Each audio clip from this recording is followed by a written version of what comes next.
Hey everybody, it's DJ Dank and I'm back again because I'm stuck in this damn DVD dungeon with nothing else to do but watch movies and recommend them to you. So here I am, and I'm thinking right now I'm kind of in the action kind of mood because, well, that's kind of what I found at the thrift store. Sometimes I just go out to the thrift store. You can buy DVDs for like $1, $2, $3 now.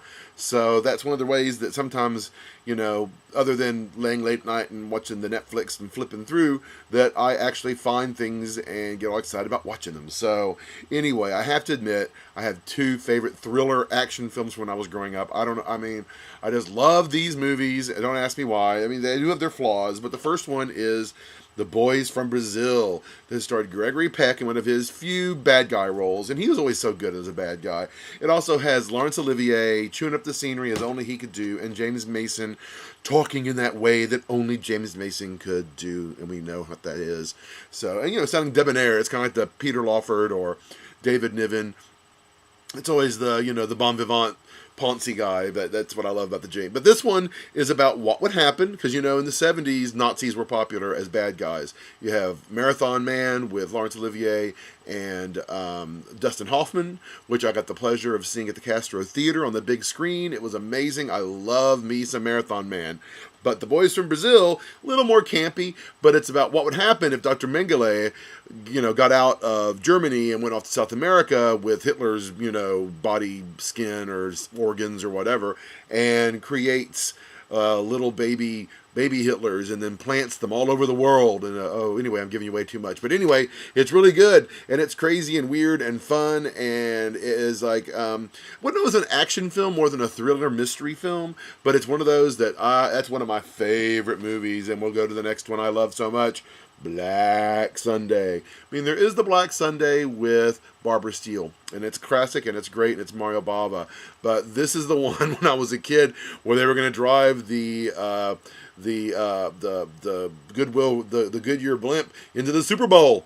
I mean, that was exciting, and it's directed by John Frankenheimer, who of course is a master filmmaker. And it's based on a book by Thomas Harris, who would later go on and write about a little character named Hannibal Lecter in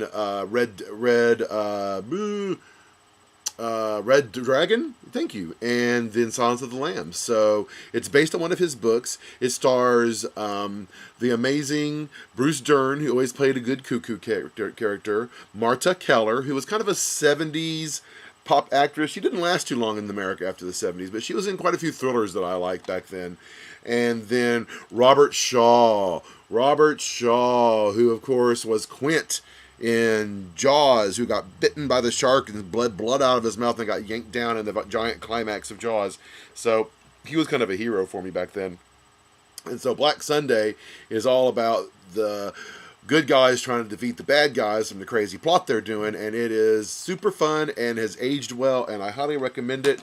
And if we're going to stay on the same Frankenheimer train, I found this at the thrift store for $1, and I remember thinking, this came out, Ronin with Robert De Niro. This came out around the time that special effects were all going CGI, and that was that one movie. I remember that was the thing they pushed.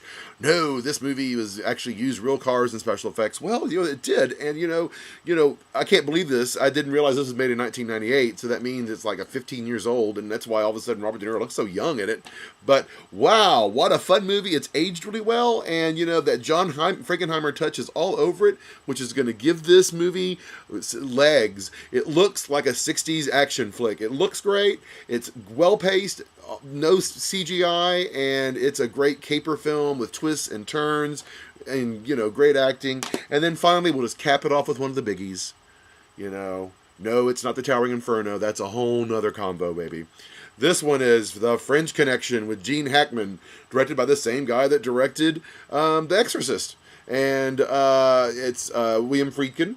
And of course, I have here the big double giant. Remember when these came out? I have like my I have my one for Die Hard too, because there was that while when all the DVDs came out and they were trying to get you to buy them and put all that neat stuff in them. Now they just have you as a slave, and hell, now you even might download it or stream it. So it was an era, but happy to say French Connection is still an amazing action I mean, it has that great 70s feel of like interesting characters and complex plot, and it just plays out so well. And, you know, I love me a good action film. Sometimes I just want to see things that blow up.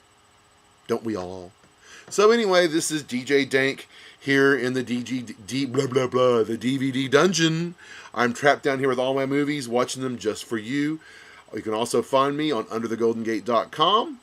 And Film Feud is my show there. And also find me on Facebook.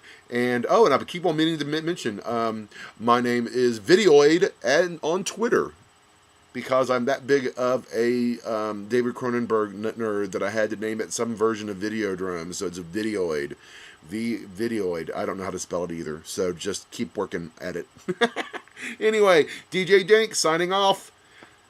That's it. Bye.